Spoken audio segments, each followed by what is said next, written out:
Meu nome é Bruno Amaral, sou advogado e estou aqui na minha humilde residência para a gente bater um papo sobre investimentos, beleza? Aqui nós vamos falar sobre como investir, vamos falar de reserva de emergência, então peço que você se inscreva no canal, curta, comenta nesse vídeo aí se você já investe, se você tem alguma renda extra, se você pretende investir, tudo bem? Então bora pro vídeo e roda a vinheta.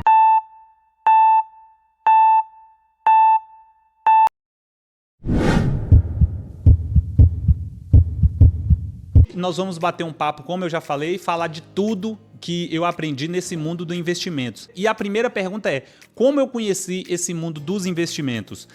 Para falar disso aí, a gente tem que voltar lá para a época da pandemia. Sou advogado, as portas se fecharam na época para todo mundo, todo e qualquer profissional teve dificuldade na época da pandemia e comigo, com nós advogados, não foi diferente. Devido à falta de preparo, financeiro, de orçamento, eu tive que me adaptar e buscar uma nova fonte de renda, porque a advocacia deu uma fraquejada como qualquer outra profissão e a necessidade é o que faz a gente se mover. Aí nós fomos para a internet, pesquisamos aí no Dr. Google, no YouTube e fomos entender um pouquinho melhor, não sei porque eu tô falando na terceira pessoa, mas eu que fui, eu que fiz isso aí tudo. Então vamos voltar para a primeira pessoa. Então eu pesquisei sobre investimentos, como ganhar dinheiro de forma digital, enfim, de outras formas além da forma que eu já conhecia, que é através da minha profissão. Então com isso aí eu fui entendendo melhor um pouco sobre o mundo dos investimentos. Passei a ver muitos vídeos no YouTube, muitas palestras, muitos especialistas nessa área do mundo de investimento falando acerca desse assunto e foi um amor à primeira vista. Me apaixonei pelo mundo dos investimentos e de lá para cá, ou seja, de 2021, que foi quando eu me senti preparado para começar a investir, que eu comecei a comprar as minhas primeiras ações. Em 2020, foi o auge da pandemia, eu estava me aperfeiçoando, tentando entender melhor o que eu poderia fazer ou até mesmo o que eu queria fazer para investir e ter essa nova fonte de renda. Hoje eu não vivo dos meus investimentos, infelizmente, por ter pouco tempo de investimento, de bolsa, mas a ideia é que um dia a gente consiga chegar no auge de estar viajando, estar curtindo a vida aí, através dos nossos rendimentos, dos nossos dividendos. Então a forma que eu conheci o mundo dos investimentos foi através de uma crise. Eu costumo acreditar que as crises é que fazem a gente crescer. São as crises que separam o joio do trigo, separam os adultos das crianças. Não vou falar que graças a Deus que aconteceu essa crise, porque tivemos aí muitos óbitos, muito sofrimento, muita dor para todo mundo, mas graças a ela eu pude sair da minha inércia e entender melhor esse mundo dos investimentos. E hoje eu sou apaixonado por minhas ações, por investir, por sempre buscar conhecimento. E aqui eu vou falar para vocês também sobre livros que eu li, sobre tudo que eu fiz. E aí vem a nossa primeira pergunta, quais foram os primeiros passos que eu dei para começar a investir, Como eu já falei, eu sou advogado e antes de poder assinar uma petição, antes de poder fazer uma audiência propriamente dita, eu tive que buscar conhecimento, Ou seja, eu tive que me preparar, me qualificar para eu poder estar de frente com o juiz, ou seja, eu precisava de uma capacidade técnica para poder atuar como advogado. E para toda e qualquer coisa que a gente se propõe na vida, a gente não pode entrar sem instrução do profissional. Então a gente precisa ter conhecimento sobre onde a gente está pisando a planta dos nossos pés antes de querer mergulhar. Então a primeira dica que eu posso dar para vocês é sobre buscar sabedoria. O primeiro passo que a gente tem que dar, de acordo com a minha premissa de vida, é buscar por conhecimento. Ninguém consegue fazer nada sem ter um conhecimento apto, um conhecimento técnico para fazer uma coisa sem que ela queira fazer uma coisa muito bem feita. Então, o primeiro ponto que eu busquei sobre isso aí foi um conhecimento bíblico. Se eu estou falando de investimento, de dinheiro, a fonte primeira, creio eu, que é a Bíblia. A Bíblia relata a história do rei Salomão, inclusive um dos homens mais ricos que já pisou nessa terra, onde mostra uma reflexão entre ele conversando com Deus e Deus pergunta para ele o que ele queria. Deus ofereceu para ele, perguntou a ele o que ele queria que Deus o daria. Então, na oportunidade, ele poderia pedir a Deus riqueza, poderia pedir a Deus que matasse os seus inimigos, mas não. O que ele pediu para Deus foi conhecimento para julgar o seu povo. Então, a partir dessa premissa, nós já podemos ter a certeza que o Salomão já era uma pessoa muito sábia. Por quê? Ele tinha duas opções: escolher a riqueza, uma vida infinita, uma vida abundante, e não. Ele, pensando no próximo, ele escolheu que Deus pudesse concedê-lo sabedoria para julgar o seu povo. Então, com isso, Deus, entendendo o coração dele, falou para ele: como você foi sábio no seu pedido, eu vou te dar, além do que você quer, que é a sabedoria para julgar o seu povo, eu vou te dar também muita riqueza. E todos nós sabemos que Salomão foi uma pessoa muito rica nessa terra, muito abundante. A partir do conhecimento que Deus concedeu a ele, a gente entende que isso faz sentido. Tudo provém de Deus, sobretudo a riqueza que o próprio Deus concedeu a Salomão. Tem de tudo, ele era um garanhão. Enfim, não é objeto do nosso bate-papo, mas tem que destacar isso aí sim. E no livro de Provérbios, né, que foi escrito pelo rei Salomão, no livro de Provérbios e no livro de Eclesiastes, tem várias passagens que deram embasamento, inclusive, para os livros que a gente estuda sobre investimento. Lá ensina sobre a parábola da formiga, no livro de Provérbios, se atentar para as formigas, as pequenas formigas que, na época do verão, juntam mantimento para que possam viver na época do inverno. Ou seja, isso aí traz à tona a realidade e a necessidade que a gente tem de ter uma reserva de emergência, que é o que eu vou falar um pouco mais para frente para vocês. Outro destaque para o livro de Provérbios também é que a gente tem que minimizar as nossas dívidas. Nós não podemos falar de investimento enquanto estamos endividados, porque não faz sentido você querer investir e, por outro lado, estar endividado. Como você vai quitar essa dívida? Vai desfazer do seu investimento? Então, no mundo dos investimentos, isso faz muito sentido. Não faz sentido você comprar ações, aí você tem que sopesar, colocar na balança e saber o que é mais importante para você no momento. A dívida, que inclusive judicialmente pode ser levada a uma execução, uma cobrança judicial e ser liquidada, ou seja, você ter que vender de forma compulsória, através de uma decisão judicial, suas ações para quitar essa dívida. Então a Bíblia relata toda essa organização no livro de Provérbios. Salomão era fora do comum de sabedoria, sobretudo porque quem deu Salomão essa sabedoria foi o próprio Deus. Então o que advém de Deus é muito genuíno. Outra questão, pessoal, não adianta a gente querer ficar rico do dia para a noite. Não existe almoço grátis. O livro de Provérbios fala também da paciência nos investimentos. Então, da mesma forma que você vai plantar um pé de maçã, para você poder colher essas maçãs, você vai ter que esperar o processo, o amadurecimento, o crescimento do seu investimento para que lá na frente você possa colher os frutos. Então, a paciência também tem que estar atrelada a todo e qualquer investidor. Outro ponto também é a importância que tem no livro de Provérbios e de Eclesiastes sobre a diversificação do capital. Isso quer dizer que nós não devemos, temos que ser prudentes e não devemos colocar todos os nossos investimentos numa única cesta. Por quê? Porque quando uma coisa eventualmente der problema, der ruim, tem o outro lado da balança que vai sopesar e vai equilibrar para que você não venha à ruína e perder todo o seu tempo investido naquele tipo de investimento. Outra questão que é muito importante, pessoal, sobre sabedoria. A primeira fonte, para mim, no meu ponto de vista, a Bíblia está falando muito de investimentos. Rei Salomão foi um cara muito sábio, né? Todos sabem disso, tanto é que na maioria dos livros que eu faço minhas buscas, que eu compro, que eu invisto, vai fazer análise com o livro com a história do rei Salomão. Então a importância de buscar sabedoria, inclusive em livros, em experiências que pessoas já passaram, para que você possa evitar de estar fazendo alguma coisa errada. Então vou indicar aqui para vocês alguns livros que eu tenho, inclusive nos shorts meus aqui tem alguns livros que eu já indiquei, novamente vou indicar para vocês, que são, na verdade, não precisa seguir essa ordem, né? Livro é algo muito subjetivo e depende da escolha de cada um.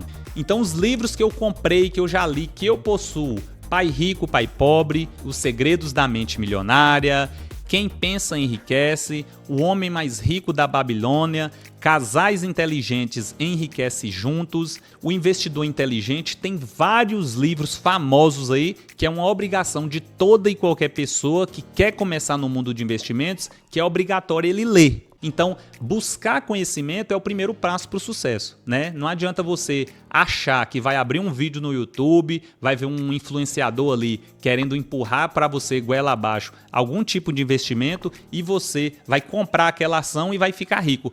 Se isso for verdade, todas as pessoas teriam que estar fazendo aquilo ali. Então, se tem um influencer falando sobre a ação, analise, busque conhecimento, pesquise mais sobre a ação antes de fazer uma escolha errada. Ou seja, não siga a manada. No mundo do investimento, quem tem conhecimento sempre vai sair na frente dos demais. Bruno, já busquei conhecimento, já tenho noção que investir é algo que vai fazer grande diferença lá no futuro, no meu eu do futuro, e eu quero investir.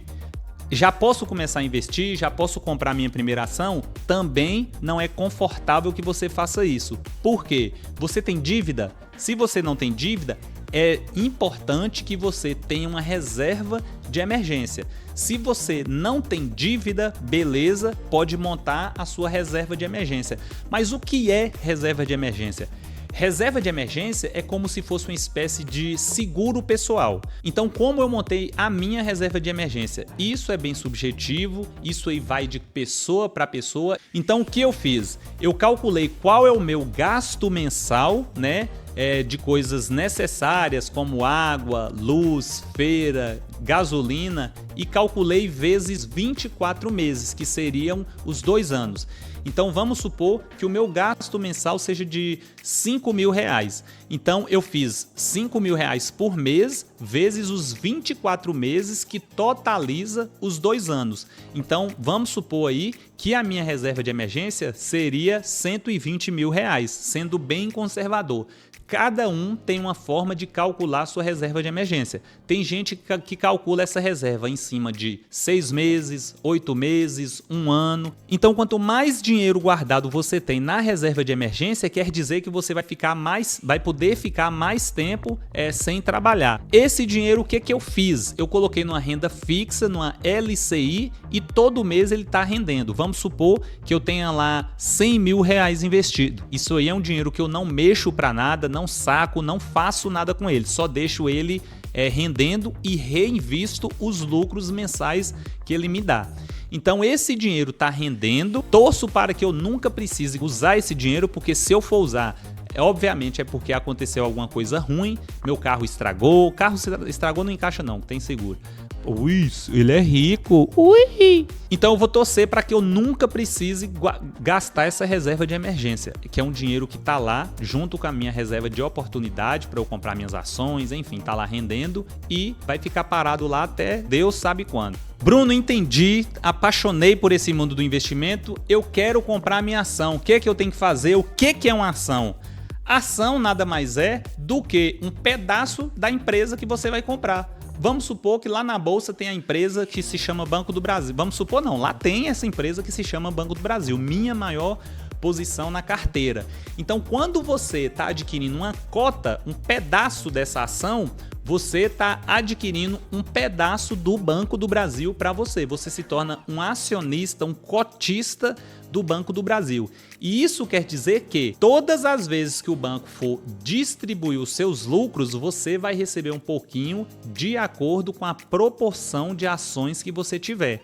Bruno, quero comprar uma ação só. É possível comprar? Sim, é possível você comprar apenas uma ação, sim. Nesse caso, você vai ter que colocar lá o ticker da ação e acrescentar no final F. Isso aí vai provar que você é pobre como eu e está apenas começando no mundo dos investimentos. Mas com toda certeza posso te dizer que você já está à frente de milhões e milhões de brasileiros. Na Bolsa Brasileira, nós temos apenas 5 milhões de investidores. Pessoal, num país com mais de 200 milhões de habitantes, apenas 5 milhões de pessoas investem na Bolsa.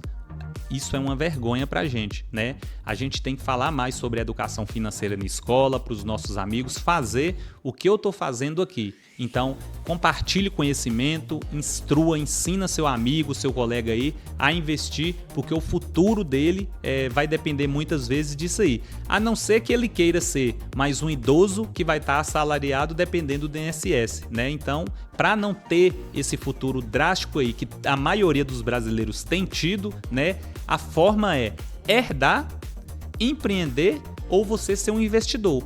A que eu estou optando em fazer é investir para o Bruno do futuro. E o mais importante disso tudo aí é que eu possa, com toda certeza, mudar a vida de alguém, né? O conhecimento ele está disperso, a gente tem que pegar o conhecimento e compartilhar. Um conhecimento sem um compartilhamento não tem muita valia, né? O conhecimento só para mim, eu vou estar sendo até egoísta. Então, a minha paixão é poder investir e falar para as pessoas sobre investimentos. Sobre ações, é importante falar para vocês alguns tipos de ações e alguns tipos de investimento que existe na Bolsa de Valores. Primeiro ponto é renda fixa. O que é renda fixa? Renda fixa eu, Bruno, utilizo para colocar a minha reserva de emergência. Não é um investimento propriamente dito, né? Muitas pessoas falam que tá investindo na poupança. Investir na poupança é a mesma coisa de você pegar 10, 15% do seu dinheiro todo ano e rasgar. Poupança não é investimento. Então, renda fixa, né? Poupança é uma espécie de renda fixa, só que rende menos do que a inflação. Então, pelos motivos que eu acabei de falar, você vai estar perdendo dinheiro. Renda fixa é um investimento onde você coloca o seu dinheiro e quase sempre você tem lá um valor de lucro pré-determinado. Você vai ganhar de acordo com a inflação, de acordo com algum indicador de investimentos, enfim. Então na bolsa você tem renda variável, que são as ações. Por que é variável? Porque o preço sempre vai estar oscilando, o preço sempre vai estar variando de acordo com a cotação, com especulação, com notícia. Vários fatores determinam que a ação suba ou que essa ação desça. Renda fixa é mais seguro, é mais conservador, é um investimento onde você, como eu falei, você tem um valor ali pré-determinado, você já sabe quanto você vai ter de retorno, então ele é mais seguro. Porém, no longo prazo, vários estudos mostram que a renda variável, ou seja, você investiu o seu capital, o seu dinheirinho suado ali em boas ações, ações pagadoras de dividendos, no longo prazo, a performance, né, na renda variável vai ser bem superior em relação à renda fixa. Então, na Bolsa de Valores, você pode investir na renda fixa, tem corretoras que permitem também investir em criptomoedas, Bitcoin, Ethereum, enfim. E também você pode investir na renda variável, pode investir em ações do exterior, pode investir também em fundo de investimento imobiliário, que são os FIIs, né? Que é como se você tivesse uma cota de um imóvel, né? E todos os meses recebessem aluguel. A forma que eu utilizo para o investimento, como eu falei, é investir em ações do setor perene. E quais são os setores perenes da Bolsa? São setores onde eu vou viajar, vou voltar e vai ter uma fatura me esperando aqui no meu sofá. Lá debaixo do meu portão vai ter uma fatura me esperando. Então esses setores aí, que é o quê? Banco, energia elétrica, saneamento, telecomunicação, são os setores mais perenes da Bolsa, que tendem a perdurar por muitos e longos anos.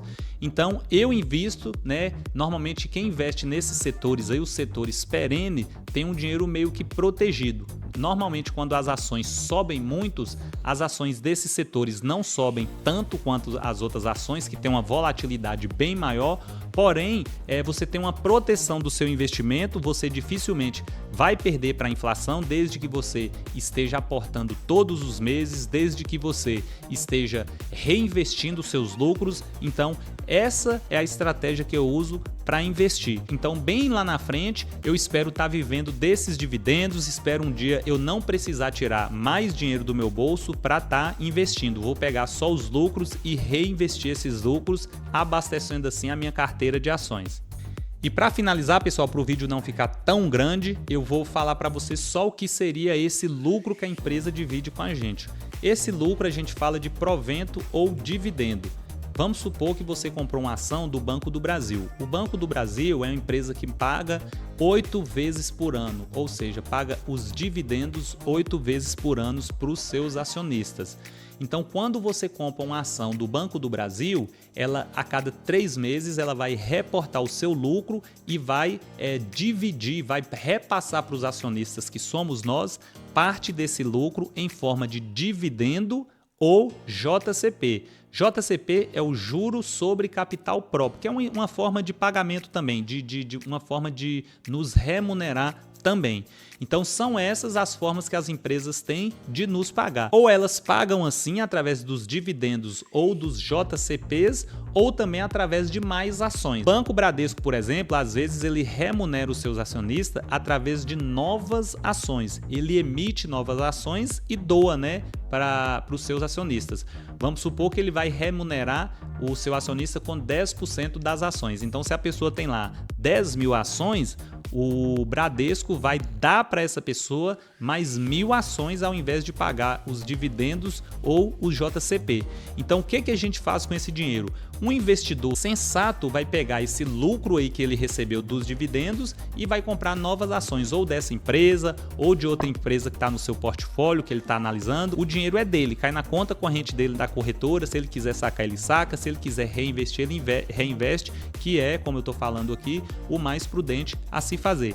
Então, pessoal, com isso, termino o nosso vídeo. Vou preparar um outro vídeo para a gente falar sobre ações com mais detalhes, sobre dividendos com mais detalhe. Espero que vocês tenham gostado desse vídeo. Peço a vocês que se inscrevam no canal, comente aí o que você achou do vídeo, o que precisa melhorar, qual é o assunto que você quer que eu traga aqui para vocês, e vem muita novidade boa aí pra gente, beleza? Então fiquem todos com Deus e forte abraço!